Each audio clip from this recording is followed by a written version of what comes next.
They gave me the honor post at 6 that morning, and I knew before the duty sergeant finished reading the orders what it would cost me. Sergeant Halford Crane, 31 years of service to the household of Aldenmere, final ceremonial parade, retirement with full honors, the great forecourt 1100 hours.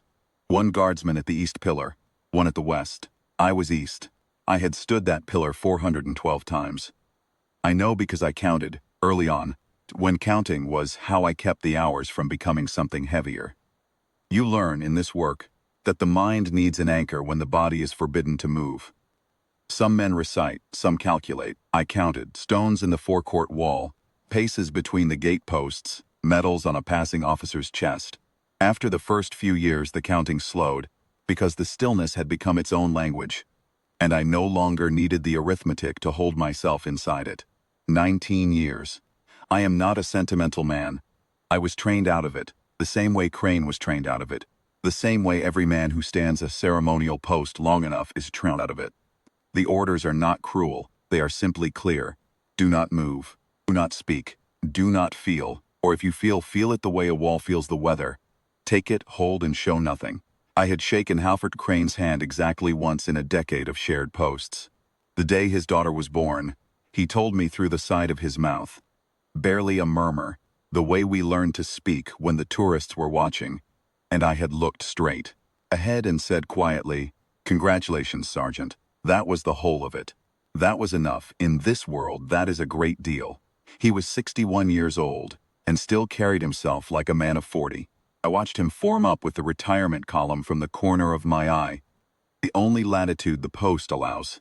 And I noted what I always noted, the set of his shoulders, the dressed line of his tunic, the way he planted each boot with the unhurried certainty of a man who has made peace with every stone in this forecourt. His bearskin sat true, his white gloves were immaculate. He looked as he always looked, like the definition of the word. The band started, the column moved. I fixed my eyes on the middle distance, the iron gate, the gravel beyond, pale sky above the palace's east wing, and I let the music reach me the way it always does. As a physical thing, a pressure against the chest, sound to be enjoyed but a current to be withstood.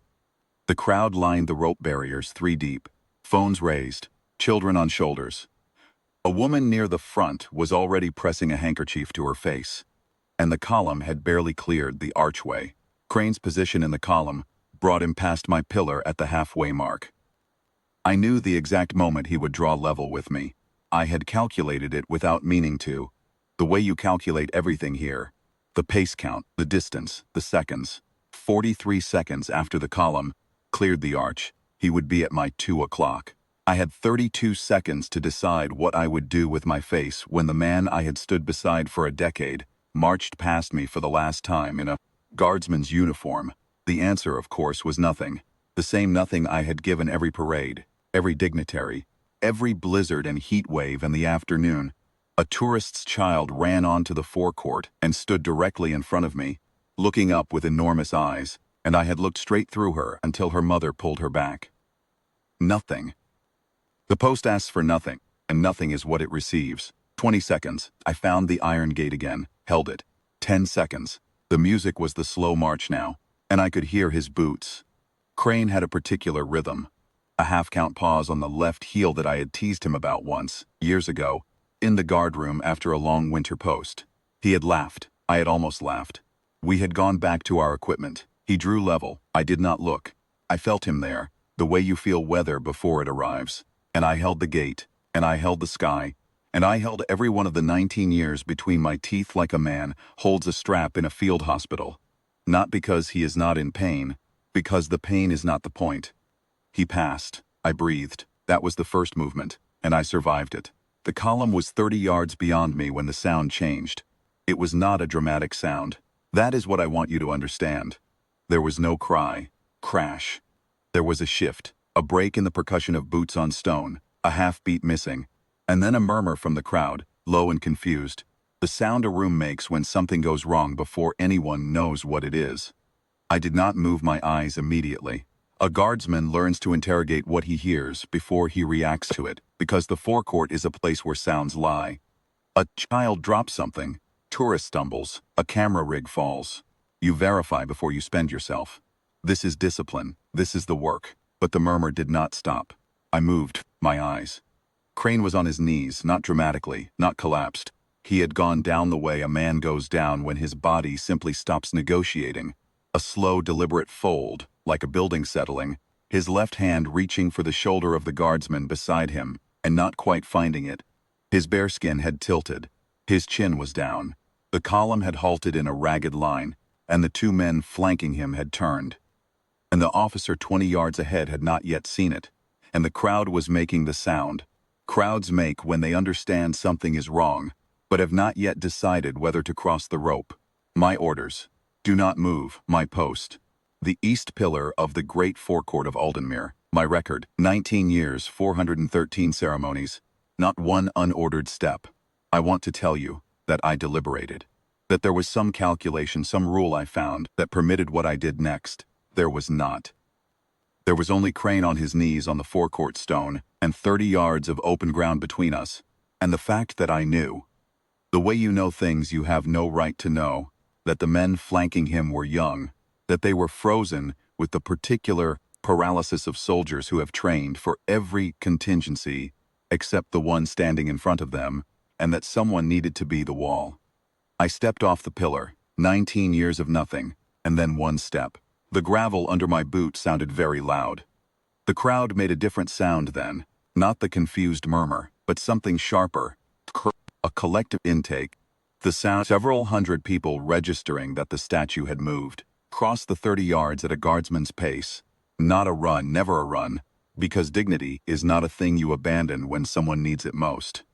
And I came to Crane from the left, and I put my arm across his back, under his shoulder, and I held him. He looked up at me. His face was gray and wet, and his breathing was the wrong kind of shallow. And he said quietly, the way we learn to say things on post through barely parted lips, Voss, you'll catch hell for this. Yes, Sergeant, I said. Straighten your bearskin. He almost smiled. The duty officer arrived in the next 30 seconds, and the medical staff 30 seconds after that. But in the time between my step and their arrival, something else happened.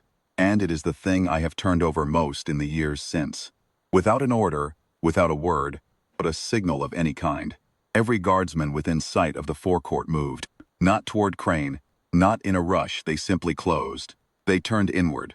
One step, two steps, a slow tightening of the line until the space where Crane knelt and I held him was ringed with red tunics, tall bearskins. A wall of the household's best facing outward, toward the crowd, toward the cameras, toward everything. Nobody had commanded it. The drill book contained no instruction for it. It was simply the thing that needed doing, and men who have spent years learning the difference between a rule and a principle knew the difference now. The ambulance came through the archway on the eastern road and the crowd parted, and by the time it had Crane on a board and moving, the column had dressed its lines again without being told. He was released from hospital 4 days later. A valve, repairable as it turned out. He attended his own retirement ceremony, a smaller one, in the guard room, without the forecourt and without the band. And when it was done, he shook my hand and held it a moment longer than a decade of habit had trained us for. You broke your record, he said. I kept it, I told him. Every year of it was practice for knowing when. I have thought about those orders many times since that day. Do not move. Do not feel. I followed them for 19 years, and I would follow them 19 more. Because they are not wrong. The stillness is not pretense. The discipline is not a cage. It is the thing you build so that when the moment comes, the one moment in a career of thousands, when the post and the man and the right thing are all standing in the same place at the same time, you have something real to spend. I was back on the east pillar by the time the forecourt cleared. The gravel was quiet. The tourists had gone. I fixed my eyes on the iron gate, the way I always do, and I held the sky and I held the post. Nothing had changed. Everything had.